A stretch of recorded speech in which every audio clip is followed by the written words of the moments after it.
Hi, everybody, and welcome to this week's Writers Chat. We're so glad you're joining us here, either live or watching the replay. We had a lot of people watch the replay last week because we have a great topic about branding for writers. My name's Jean Wise, and I'm joined today by several co-hosts. We got Johnny Alexander, world-famous fiction writer. And our great friend from the South who loves Twitter, and Vicki Durstock. And so we're glad to Vicki. And we are honored to once again to have part two of our good friend Cody Morehead with us. Cody, it was so great last week. We learned a lot about vision and mission. You made me. I pulled mine out and looked at mine again. Wrote mine on the back of the door, at least my vision. And I had it out. So you inspired me last week to relook at that. And I think you're also comment for us to think larger than just we're more than writers. We're a company and a business. So I just thought that was great wisdom to pass on to us. So I'm going to turn it over to you because I know you've got a couple more things you did want to share with us today, and then we'll have a good conversation about branding again as writers. So yeah, I sure hope so. Yeah, I'm thank you once again. Thank you for having me back. I'm amazed that after the first time you wanted to have me again. So I'm very excited to be here. Last week we talked about me, mission, and vision, my 3 keys on how to brand yourself, because what good companies are asking, we need to start asking ourselves as personal brands, and we don't want to be behind the 8 ball on those things. Mm-hmm. With that, I gave some homework for you guys to do, and Jean, I'm really glad that you did it. That's awesome. I think it's good. I think it's always good for us to be challenging ourselves as we brand and as personal people to always be taking the next step in our career and our journey. And so today I want to follow up what we talked about last week. Vicki Durstock is on with us. And so I made a comment last week about Twitter. It never pays for me to not be around, because then I find out later that I should have been live. So yeah, I got a text message this morning I can't believe you said that. We're gonna fight on No, but I wanted to clarify. Last week we were talking about basically the image in your brand, and what to really focus on when, and very specifically when you're trying to sell books, in general. And so what I wanted to clarify is one thing, that a trend that a lot of businesses are noticing is that Twitter doesn't necessarily drive sales the same way that Facebook marketing and Instagram marketing are. What Twitter does, which is very important, and I want to clarify, what Twitter does is give you the presence and give you the identity. A lot of businesses are not pushing sales; they're pushing content, because that's where Twitter is best. That's where Twitter is best to establish your brand, not as a sales market, but as really the identity market, to kind of drive this personal feel of who you are and what your brand is all about. There are some incredible companies. Taco Bell is a company that's utilizing Twitter in just an incredible way, and it's hilarious. Wendy's is doing the same. Starbucks, not as much as they used to. Starbucks used to very much be a prominent front in Twitter, but they're not. They're no longer as I don't want to say relevant, because Starbucks always does a good job of saying relevant. They're no longer as prominent, of course, on Twitter. But these businesses are engaging people in a different way, and they're using humor. They're using quips. They're using basically just information about the identity of their company to help people subconsciously form an opinion about who they are. And so Wendy's immediately became a more approachable company for millennials when they started using humor in their marketing, right? Who would ever thought that a fast food company could use Twitter to build more of a brand for themselves about their authenticity? Because the truth is what this is I think this is a great thing, but good comedians know that comedy is just a bridge, right? It's a bridge to help people realize that we deal with the same things and it's okay to laugh about it, right? And so that's what Wendy's has done, is they've used humor to build that bridge between them and their audience to make them more personable and more familiar to who they're trying to, their target market, really.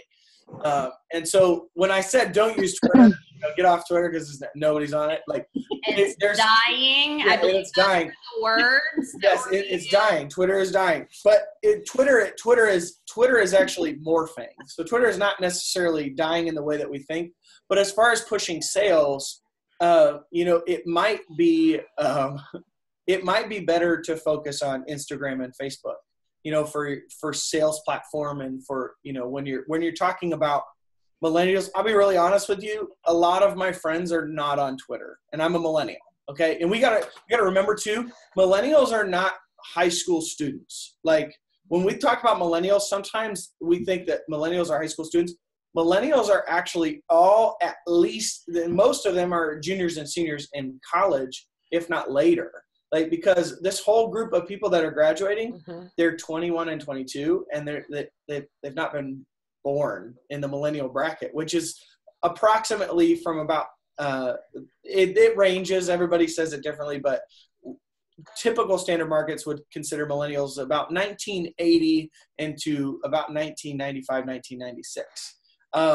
Really, Generation Z takes over at about 1996, 1997, into the middle of the 2010s, and now we have a new generation coming up. So,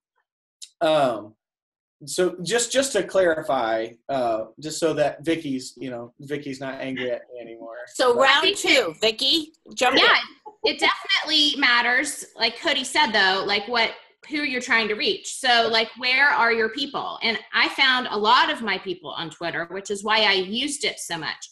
And that's why it grew so fast, because the writers and the readers are there on Twitter, and they are tweeting each other, and they are using conversations during live events. There are many, many things that are happening on Twitter. There's actually $2.4 billion in sales off Twitter last year. And so it's not like, we don't want to ignore it. But yeah, Instagram, Snapchat, those are where a younger market are. I mean, I've got teenagers and young adults, and they always look at me a little funny when I'm using Snapchat, because they're like, oh, And so that's not necessarily my market. My market's a little different. And so I look at the things where my demographics are, and they are younger than I am, thank goodness. I'm getting older every day, but my people are there, and that's where I found them. And that's where, I get to build my tribe. So that was my biggest thing I wanted to say, was that, if your people are on a different platform, then that's exactly where you want to focus your energy. But I do think, like Bethany always tells us, we've got to be on all the platforms. You got to have a presence, because you never know what person's looking for you where. And that's why you want to at least have some sort of presence. But, I think this is interesting. I've never heard a discussion per se that the social media, we could use the tool for different ways. Okay. So this Twitter, you said, is more for our identity and our presence, which is sort of what Vicky is saying there. You know what I mean? She's made some connections there. Her presence is known there on that, but it's not the best selling tool for books, is what I'm hearing you say, Cody.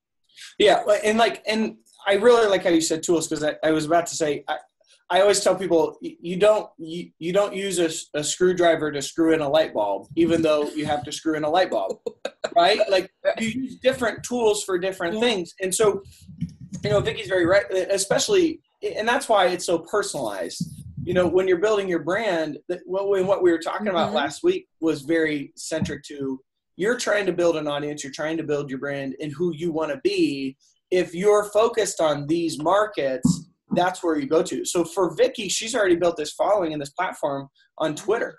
I know Gary Vaynerchuk has built a big following on Twitter as well. And like Brendan Bouchard and like these guys, CEOs and these entrepreneurs have built a big following on Twitter. But even Gary Vee has said, like, that's not where I go to, like, that's not where I go to sell things. Like, you know, he said, like, you know, for me, it's an engagement with my audience. Mm-hmm. It's not necessarily, you know, it's not necessarily for, you know, building this, you know, extensive network. And the other thing he said is, you know, when we talk about those things is, you know, the tools that you use are very specific. Facebook is, I mean, no matter what anybody says, Facebook is king. And yes, they've had some scandal. There's been some rough things happen for Facebook, but it didn't really affect their numbers. It really didn't. And whether, you know, whether we like that they're a supposed monopoly or not, it's still the market right now. And so we do have to play ball, even if it's not something we want to do. And so Facebook, like I said, Facebook's ever king. They did a survey about live video and what platforms are the most beneficial for live video, and Facebook Live had to be one. Beat out live television broadcasting. Wow. Because live television broadcasting has been in decline for years, and nobody's tuning into live television anymore. They're tuning into on-demand and recorded programs because in the busy, ever-changing market of the world, people just are not viewing nearly as much as what they used to. I mean, that's why networks have to start getting creative about the way that they're intaking data for TV shows, because the market is completely different. You can't go off of live viewership anymore. You have to go off of Hulu viewership and Netflix viewership, and how successful a show is once its seasons are aired in entirety, because that's really the gauge. And it's made it very difficult for those markets because you don't have fast data like you used to. Some of those things are patient data you have to wait on, and they really show the longevity of a TV show. I'll give you a good example from like about 2001, 2002. There was a show called Firefly. I don't, if you're a sci-fi fan, you're going to really like this, but Firefly is a good example of how the market have shifted. So Firefly was a TV show that aired on Fox, and Fox one kind of botched the takeoff of this program. They aired episode 3 instead of airing episode 1. 1 second. Excitement here. Mystery. What is going on? Something's coming. ...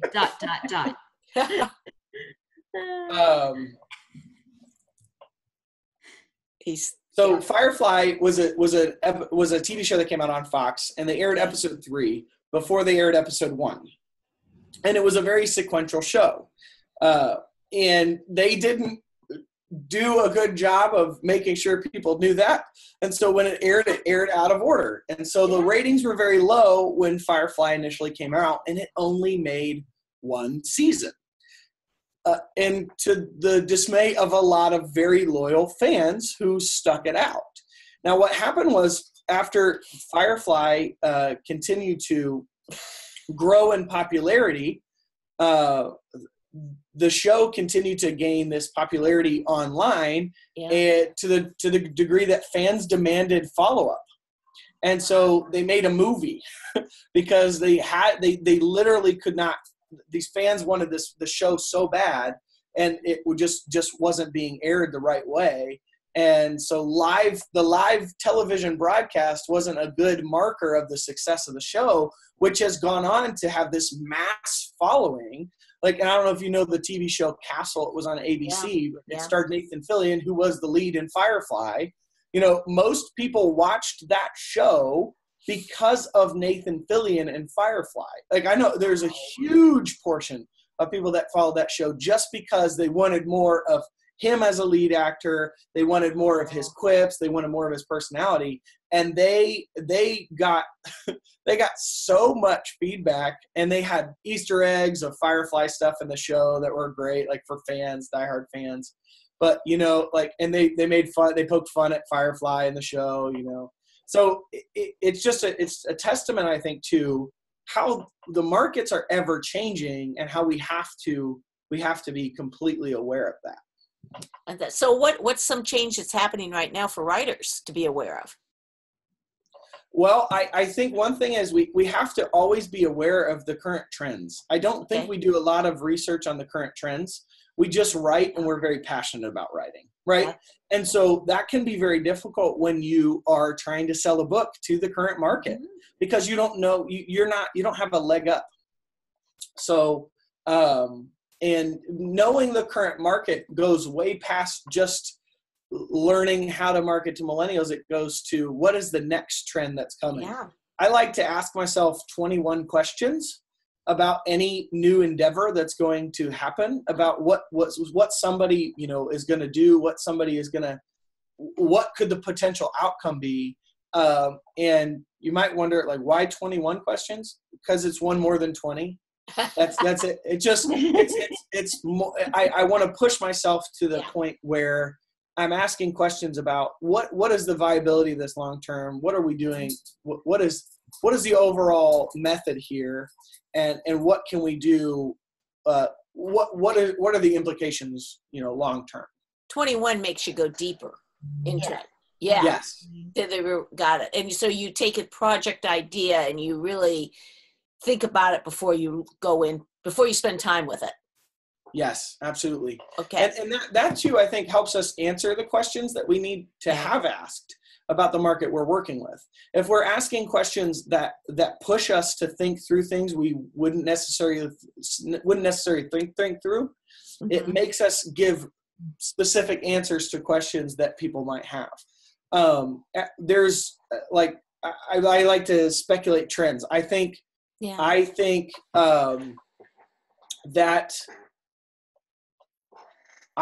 that in the markets right now, I think you're going to see storefronts are going to be a thing of multi-purpose storefronts are going to be a thing of the past in about 5 to 8 years.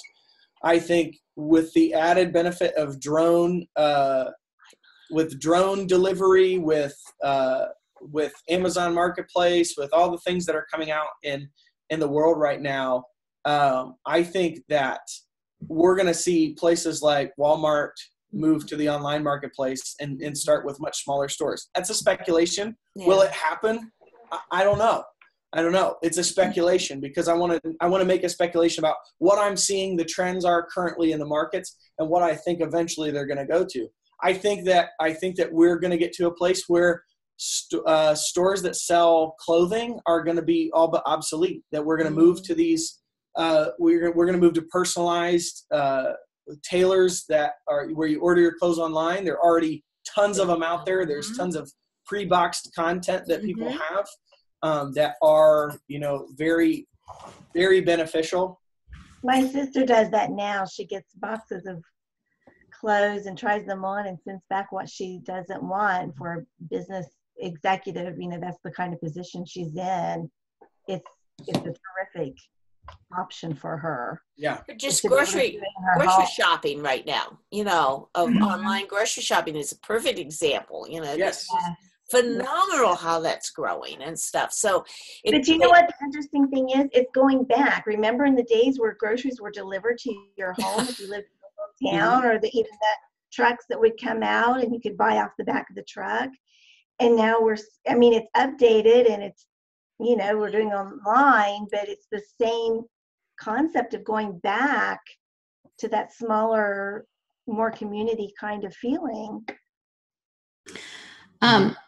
Rhonda mentioned where we discover trends in Christian publishing. And that was something I was thinking of while you were talking. Is one of the things that I make sure I get are the emails from Publishers Weekly, and actually have the one about faith, that I get. And so you get to see who's coming out with what next and what the trends are. And so hopefully, I think, my thought process with this and with my husband being in business and how he watches trends that happen in business. Hopefully if I study long enough, my goal is that I will understand what trends are coming so that you can predict. Or you see patterns. You start seeing pattern emerge. Yeah. So when I was working on those coloring pages a couple years ago, it was already too late for me to like get in the market with that. And that's why I used that as an opt-in instead of trying to make a book out of that particular item, because it was one of those things that I was already kind of behind the game that had already hit. And so I just needed to figure out how I could use that to reach an audience versus create a book out of it, which was originally my intention. And I think it pays to read some blogs. I think especially agents' blogs or editors' blogs, because they're in the trenches, and often things that they're talking about, there might be hints there too.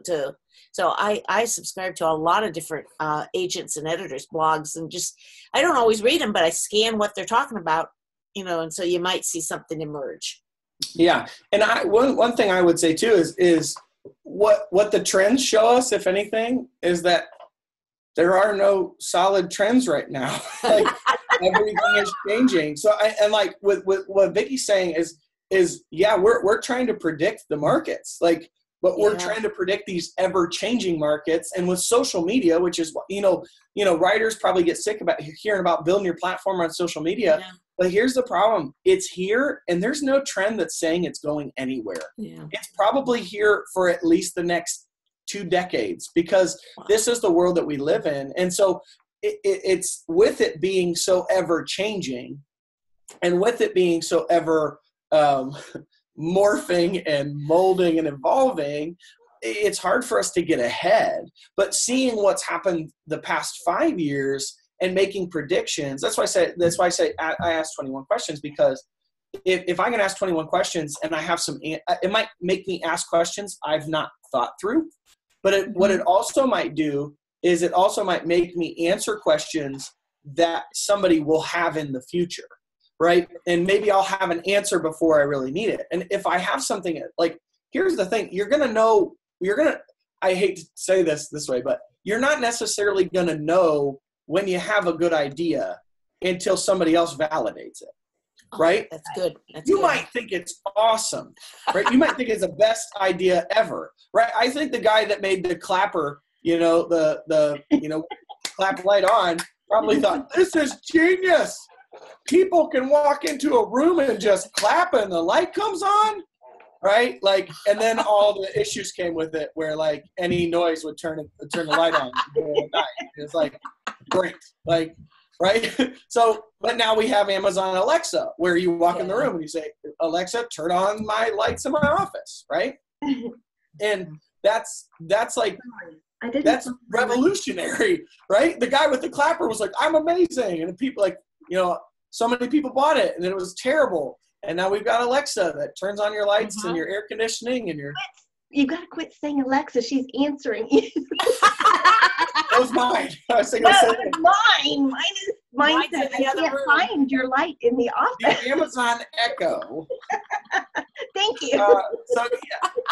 So, I mean, what the companies, and this is why I keep saying companies, because I want you to understand, like, when we talk about companies, we have to apply the same logic to our personal brand and our personal, because in essence, you are a company. Whether you want to be or not, you are a company. And so when you're trying to sell books, you're a company. You're no longer a consumer, you're a producer, and you have to know how to work with that. And that's why we talk, personal branding, so on and so forth. So one thing that we wanted to talk about is uniqueness and branding, and how to establish yourself so that you don't get lost in the noise, right? When everybody's shouting, which voice is going to be the loudest? Then that's the question. And how do you make sure that your voice gets heard in a sea of information and a sea of everybody who think that their product is the best, right? Yes. What makes your product different? And I think as far as it's concerned, the thing I tell people all the time is, like what we talked about last week, is what makes you different makes you better. And that's something that's a hard pill to swallow, because especially when people are talking about, we had somebody, put a comment and say, I really struggle because I don't always like who I am. And so what makes me different is difficult because, I don't want to embrace that. But the truth is we have to embrace different. Like what I do when I go and speak places, like people know that they're getting craziness. Like I'm going to be crazy. Like if I'm like, and I go speak at churches, so like I'm a pastor is my job. Like, but when I go speak at churches, like I tell churches, are your people prepared for this? Like, are they ready for all this craziness? Because what is unique about me is like, I have no shame, and I'm willing to get up on stage and just be crazy, because that's who I've been created to be. And as far as as far as writing is concerned, some of you have been created to do these incredible things, right? And some of you just haven't had the people in your life, and that's what we talked about last week, the 3 people that you need to get in your life that are going to say maybe some hard things to you about who you are. And I'm going to give you an example too. There was a guy that I worked with in the church, and if you're familiar with the church, you have people who lead worship and pastors, and so there's these different facets of people. And he always wanted to be an executive pastor. He wanted to be the guy making decisions, and so he was like the CEO, of the church, for lack of a better way to explain it. And so as the CEO of the church, he was making all these decisions. But he was the most gifted and talented musician and vocalist we had ever heard. Wow. And it was incredible. I mean, we're talking, he was the next level. He was fantastic. Not just like on you're good for church level. He was like, you should go to Nashville and record. Like, you should be a recording artist. And so, what would happen is he wouldn't listen, because what he wanted and what he thought was his best quality, which really was not, what he thought was his best quality was not his strongest suit. And so without that positive feedback, without that feedback from somebody who actually cared to tell him what he needed to hear, like, he continued to make this decision to go down this path of something he really wasn't good at. And so, I know Vicky talks about embrace the red pen, like on your edits. Embrace somebody who's willing to give you honest feedback, and stop being so offended. Can I be honest with you? That's the difference between successful people and unsuccessful people, is you get offended about everything. And I know we live in the culture of I'm offended immediately all the time, but I really think that's one of those trends we're going to see, is you're going to see a lot less successful people. And the people who are willing to have a little bit thicker skin and not be so offended about everything that comes their way are going to be the ones that are successful in life. And the people who are willing to speak those things are going to be successful as well. Yeah. The people who are willing to give and receive hard criticism are often the people who stand out. They're the cream of the crop. Because when you're not able to have somebody tell you that your life's work really isn't that great, like, you're not able to see how you can improve and modify it to be exceptional. It'll lead to perseverance of hanging in there too. And I think that's a key to all the writing. It's the people that quit early are the ones that don't, because your first work is not going to be your greatest work, probably. No. Probably not. It's probably going to be the 20th novel, maybe, or something. And well, you may not even have that, but the point is to kind of persevere and learn each time. Like you said. Absolutely.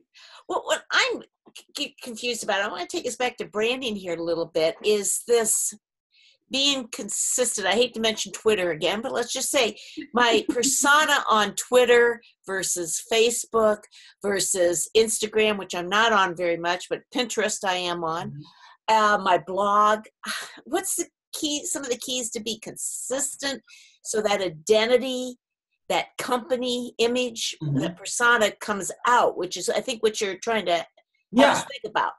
Okay, so here's how I segment it. And this is a preference thing, and it's from research into other companies that are doing this, but it is a preference thing because there are companies who don't fit this mold.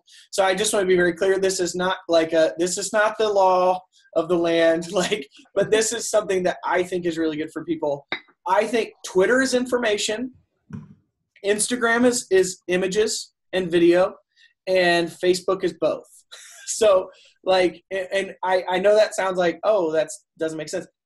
Twitter is very much it's very much information based, and it's very much about this is the information that I'm communicating about my position, right? This is who I am this is my identity as a person, as a brand, as an author.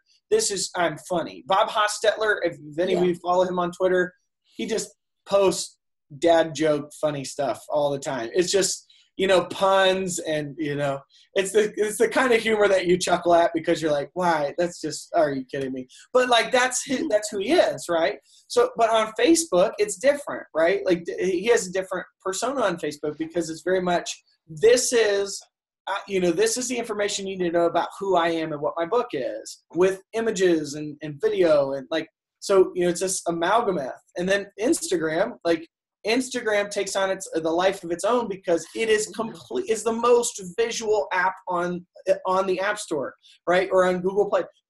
Instagram is the place we go, all right, to visually see the definition of someone's brand. And if you go look at somebody's Instagram, you're going to have an opinion, whether you think you do or not. You're going to walk away with an opinion about who they are. And whether that's what they're trying to communicate or not, it doesn't matter, right? And one thing that frustrates me when we talk about branding and when I work with clients is like perception versus reality. Okay, Your perception does not matter. What matters is the perception of your audience. And if those two things are off, it doesn't matter how passionate you are. It doesn't matter how much you thought you were conveying something.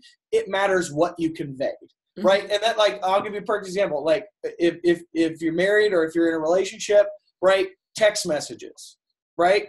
How often do text messages get misconstrued because what we were trying to say was not what our audience heard, right? There's a really funny video, and I'll apologize in advance. There's some language in it, but from two comedians called Key and Peele, and they're doing this. It's text messages in real life, and if you want to watch it, it's a hilarious. It's got some language in it, so I'm apologizing in advance. It's not a representation of me or what I believe, but it is funny because they're texting back and forth, and at one point he's like, well, I'll see you at the bar in 10 minutes. And he's like, oh, I'll see you at the bar in 10 minutes.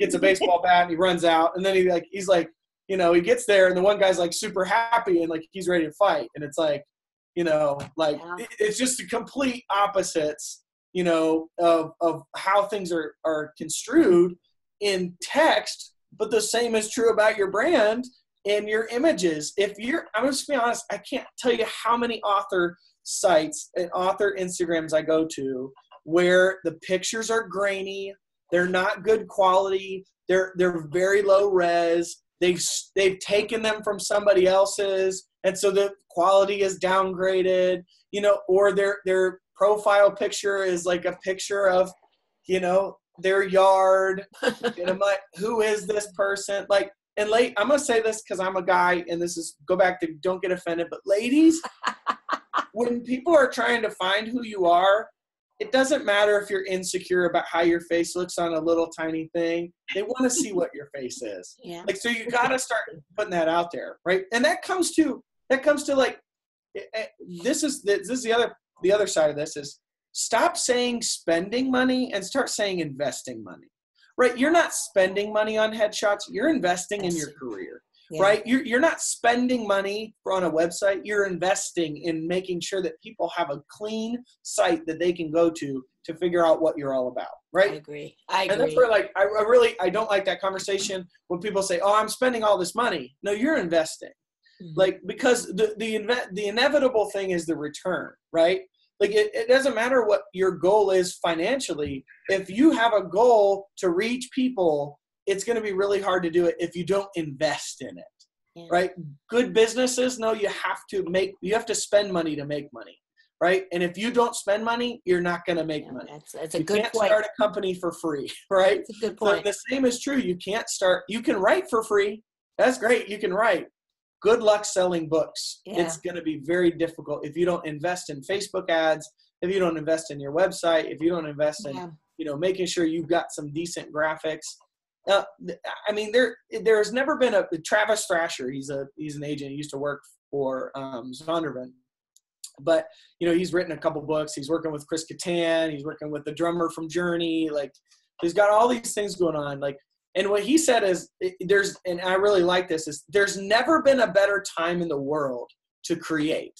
like, and to make. There's so many apps out there. There's videos, there's Canva, there's Dribbble, there's PicMonkey. There's like your ability to create high resolution, professional looking graphics has never been bigger or better than it is now. And they continue to be that way. There's an app on the App Store. It's one of my favorites, and it's called Photoshop Mix. It's free, and you can put filters on your photos. You can put text on your photos. There's all sorts of things that you can do to make your photos look professional, right? Another one is Carbon. It's all caps, Carbon. If you've never used Carbon, it takes your photos and puts this unique black and white filters, two-tone filters. There's all these things that you can use for it to take and what looks very, very professional, right? Those photos will translate well on Instagram and Facebook, okay? Right? Those are the things that are important, right? And like, learn how to take a selfie, okay? Like, I'm not saying this in a mean way. I didn't know how to take a selfie. Well, tell us the tricks. Yeah, until Jill Lancourt. Well, I don't know the tricks because I always look like I got a double chin when I take a selfie. I'm not like an expert on selfies. You gotta look up. Right? Yeah, yeah. Like, so I've been told, like, oh, you hold it like way up here, and then you look up, and you're like, oh, it's great. Like, my arms are not long enough. My arms. Listen, there is not a selfie stick long enough to get rid of my double chin. It doesn't matter. So. Or Brandy says it's a selfie gene. Yeah. Not Kyle, my name. You can come in here. Kyle Young is joining me here. Oh, hey, Kyle. Hi, Kyle. But tell us how to take a selfie. You know, Kyle knows how to take some really good selfies. On that way. Yeah, those long arms. Yeah, and you got the longer arms, don't you, Kyle? So you can do it. Yeah, I mean, that one of those things is you just want to make sure that when you're doing things, like there's a lot of people that say just do something, but I like to say just do something right.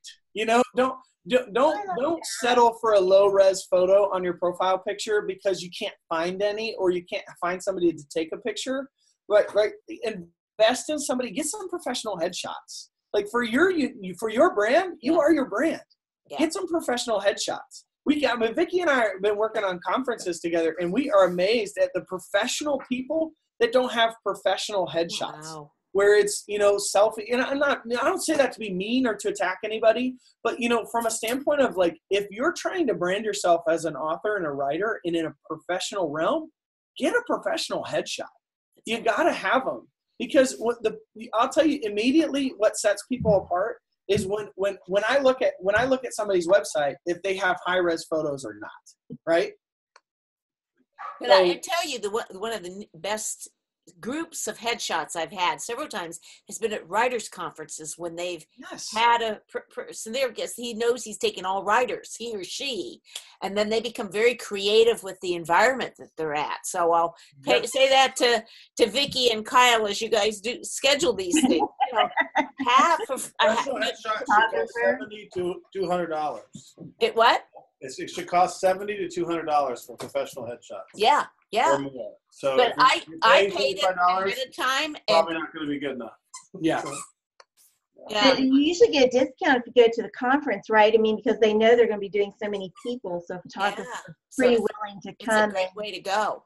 They know they're going to make a lot of money that way. Yeah. Well, Cody, we got about 20 minutes left, and there's a couple things I wanted to get to that I don't think we've tackled yet with branding, and that's things like colors that all add into what are some hints that you can give us with some of the graphic designs that you've done for consistency and colors and that sort of thing in our branding? Yeah, absolutely. Well, the thing is, you want to find a color palette. Okay, so when I talk about color palette,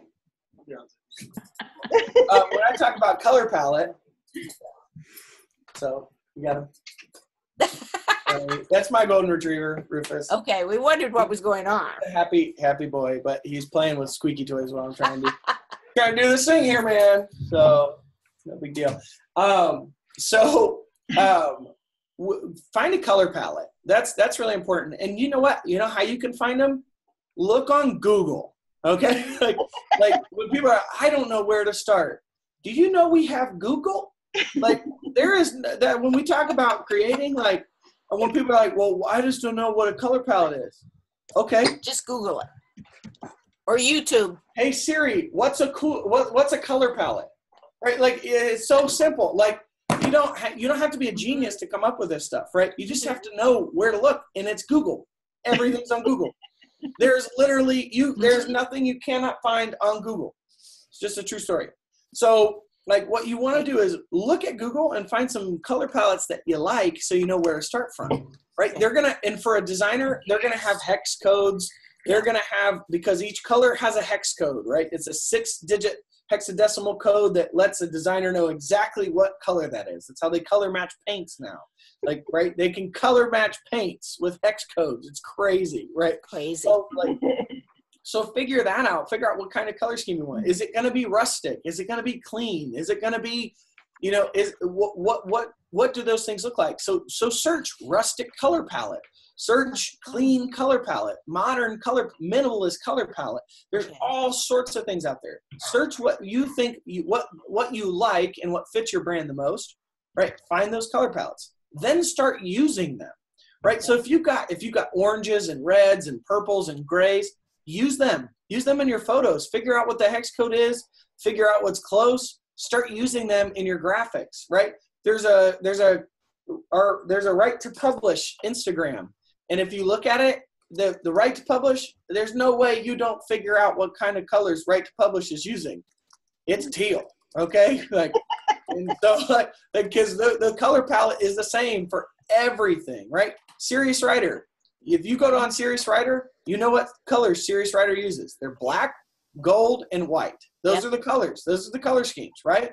That doesn't mean Bethany's been very good. Bethany's been very good as an example too there of following the color schemes in all her different social media. Yep, absolutely. And that's what we shoot for, right? That's what we want. We want to have a color scheme that's consistent across all of the brands. Serious Writer Academy, the same way. Mm-hmm. It's the white and gold and black, right? So figure out those things for your specific brand. It's okay for a color scheme if it looks similar to somebody else's. Because here's the truth. There are so many companies out there, okay? And there's so many authors and there's so many people. Like there is just there's no way you're going to avoid it, right? Like red and black, there's a million companies using red and black, right? There's the gold and black and white. Yeah, we like those colors because Serious Writer's awesome, but like there's a lot of other companies that have that too, right? Color is not what makes you unique, right? But it does help you be consistent and stay consistent across your different platforms. I could see how on Instagram somebody could immediately go to your page and see that. But how do they see that? How can you communicate that on Twitter, Vicki, or on, I'm trying to get you in this, Vicki, or on Facebook? How do you do that? Well, one thing I've done is that profile area, on Twitter, just if somebody comes over, they're going to see very similar content branding that they would see on my Facebook author page. Colors, the header, my LinkedIn is the same. Colors, header. So for me, trying to find, and I love all the colors, so that's a little harder. So I might make some changes a little more frequently than the average person, but but I do try at least to stay within that same color family across the different social media platforms, so and then as well as my websites. So use your headers is the secret on that. And I know, like, I've used Canva quite a bit, and Canva's got all the different header templates, if I'm saying that right. Yeah, absolutely. And one thing I try to tell people too is make your business cards look like your website, because that's where people are going to go to find you. Like if you've got a website, make them look like your website. Or if all you got is a Facebook, make your business cards look like your Facebook cover photo and your profile picture. Mm-hmm. And then don't change them. I know people say to change them all the time, or like change them with the season. Change your cover photo. Don't change your profile picture that much, because that's actually not healthy for your brand, because if you change it all the time, it's hard for people to find it. Yeah. Bigger companies can do that because they've established brand credibility. when we're starting out, we just have to stay consistent. Yeah. And do We you have think? a question. Oh, Go I'm ahead. sorry. I was going to do the question too. Go ahead. Okay. The question in the chat: should your headshot colors match your brand colors? Should your headshot colors match your brand? Like what you're wearing? Is that what you mean? No, it doesn't have to. And honestly, that might be really difficult. Like, and it might come across odd. I mean, if you like, here's the deal. If you're the pink lady, yeah, like everything's gonna be pink. I don't know if you see this lady, like she's on a show, like, you know, this crazy, all these people that do these crazy things. Like if you're the pink lady, everything's pink, like, right? But like, you know, like you guys probably all, most of you probably have heard of Michelle Medlock Adams. Like, yeah. Michelle's the leopard print lady, right? Yeah. So like in her headshot, it's leopard print. In her business cards that we just got, Pubzu just got finished designing, it's leopard print. Her website's leopard print. So like she's the leopard print lady. So like, but really like that's not something you have to be married to or be committed to. Like you can just be wearing something and get a nice headshot. Yeah, well, I like the idea about blue hair, since sky blue is one of her colors. You know, yeah, I thought that was good, and it is the trend. Leslie says, I think when we were talking about trends on that way. You know, what I did one time is I had the 2 years ago when I had headshots taken, I did wear blues and greens, which is my color. Yeah. But the second that I had taken about 6 months later, I purposely got a different one so I could use them in different places strategically. So that's another thought that might be. Can you talk a little bit about fonts? Somebody mentioned fonts earlier, that across that how those should match or not match. Okay, don't use Comic Sans. Can we all get on the same page about that? Yeah. In fact, if you have Comic Sans on your computer, look up on Google how to delete it and get rid of it forever. I would say this. Like this is a good question because I'm real big on fonts. Like I'm really not a fan of a lot of what people are putting out there right now in the writing world because it's just not creative. And I'm sorry, and I know that's going to offend people because I know some people just don't have an eye for design. But there's once again, so easy to create. There's about 1,000 font sites that give you free fonts. Go and find one you like, right? But don't go crazy, right? We should stick to sans serif fonts. And if you don't know what a sans serif font is, it's a basic font, right? It's not a script font. Script fonts look like they're handwritten, right? It's 1,001 fonts. Font Squirrel is a great one. dafonts.com is another good one. If you're looking for those. And those are all free. I talked to a copywriter and they said basically in the world of font, nobody can copyright fonts anymore. Like, because there are so many variations and it's so easy to work around the copyright that you can just make a font that looks exactly the same as something and call it something different and give it away for free. So like you don't need to spend $300, $400 on fonts to get nice fonts. You can get them for free, and they're completely able to be used on web. They're web fonts and they're print fonts. So like that's another thing. The other thing is if you're going for a font, there are two types of files for fonts. There's TTF and there's OTF. OTF is the better of the two. So if you can get the OTF file, get the OTF file, but TTF files are fine too. Yeah, I don't know anything what you just said. That's fine. When you look into fonts, you'll find out real quick what those mean. So. Okay. Whoosh. They're fonts myself. Yeah. I'm sorry to hear you say no. Because I stick to one because of what's visible. Like it's not easy to read script fonts for everybody because, and here's the other thing that you need to be concerned about. Like they don't teach cursive in schools anymore. I know. Like, so there's and like they really didn't they did when I was in school, but it really was only through grade school. We didn't have to write in cursive in high school. I know that was a big deal for a lot of people. They had to write in cursive.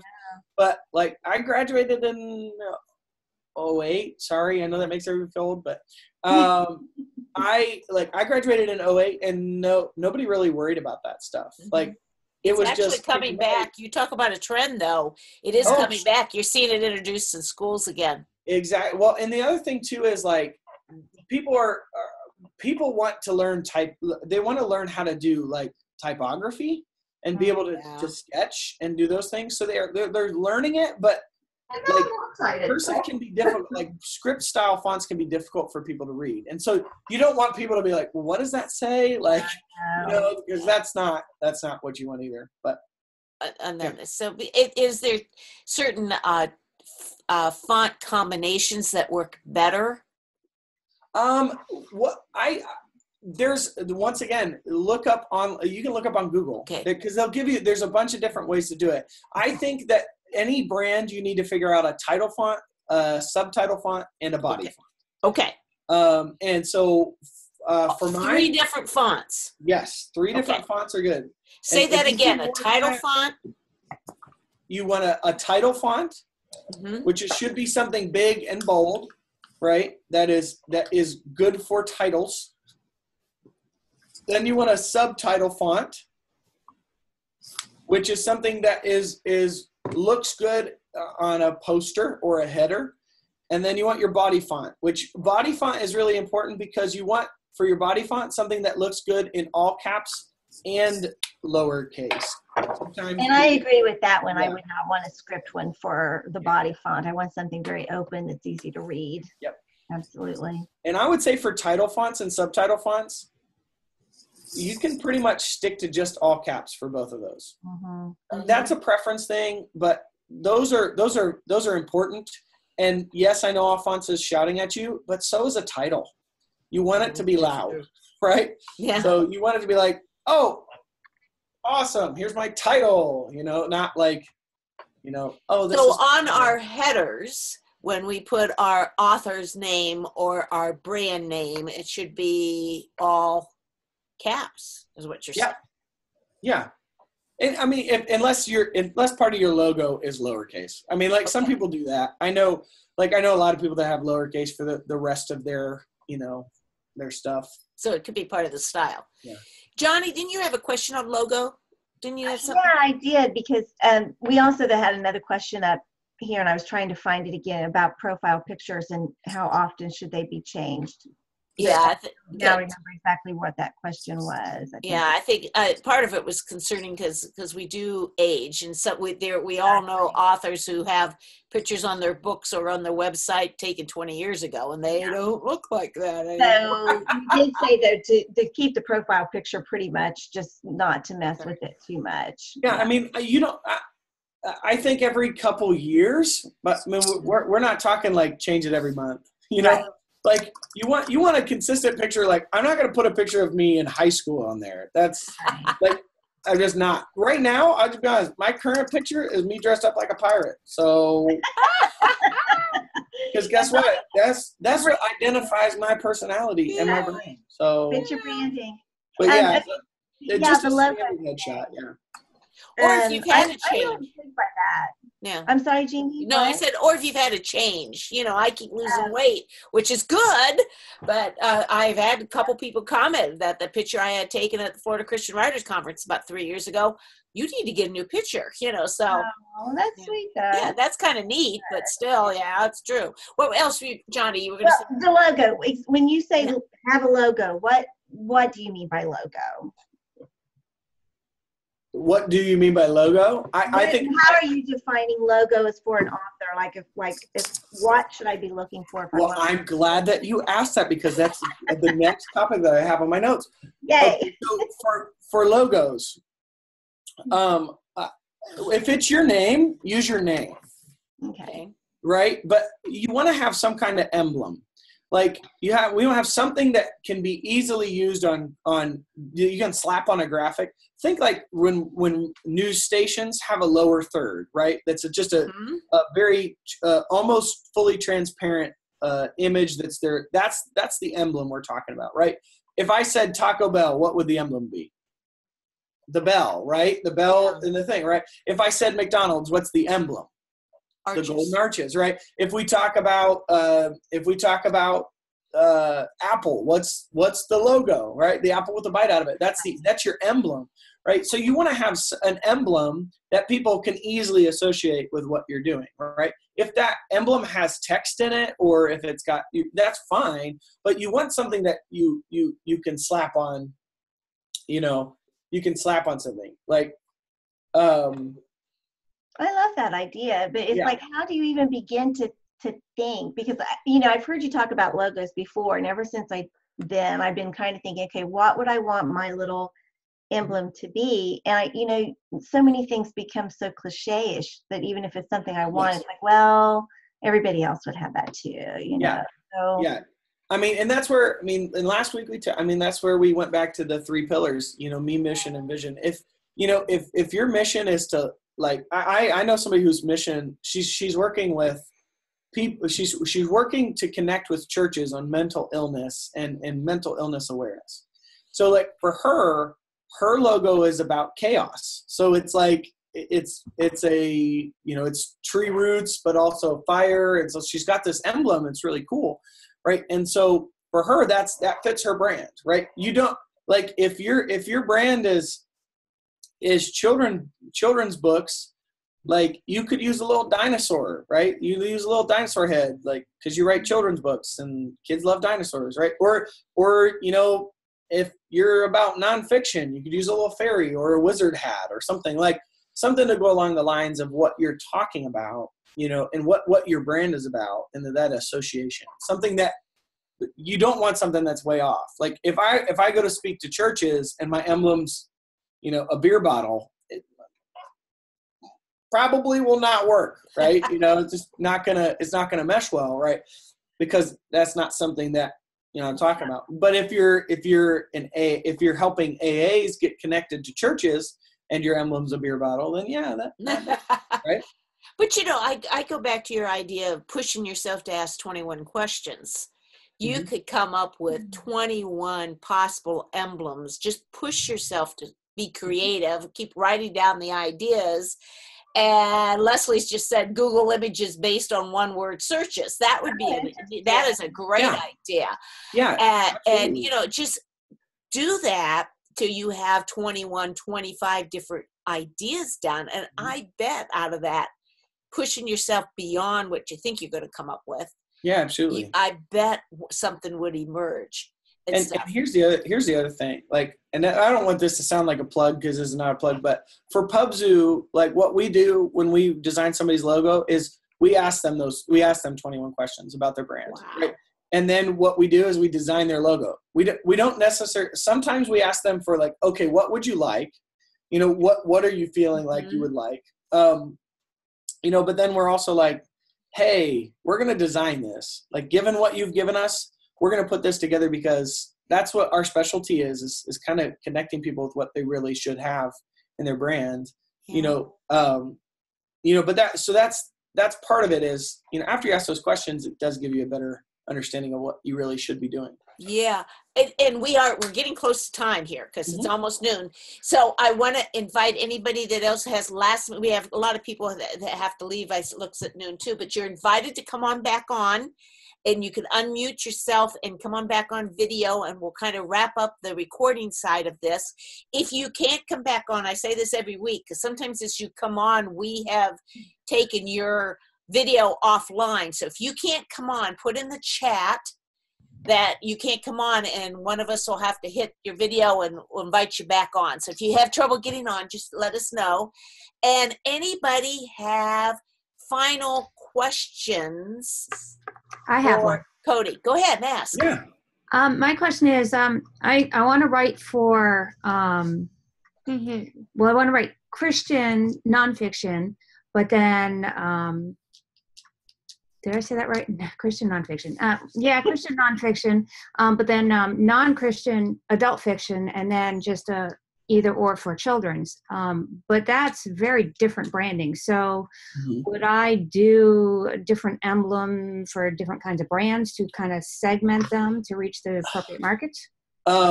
Actually, I would say no.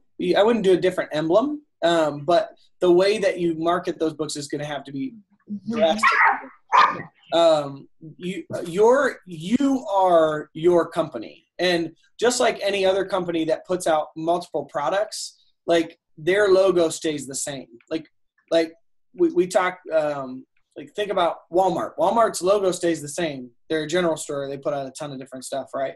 So like your logo stays the same, but the branding for your different projects, it should stay different. It should stay different. And even so far as, we know people, Tina Yeager was on, no, she's on right now. She was talking about different websites for her different projects, I believe, last week.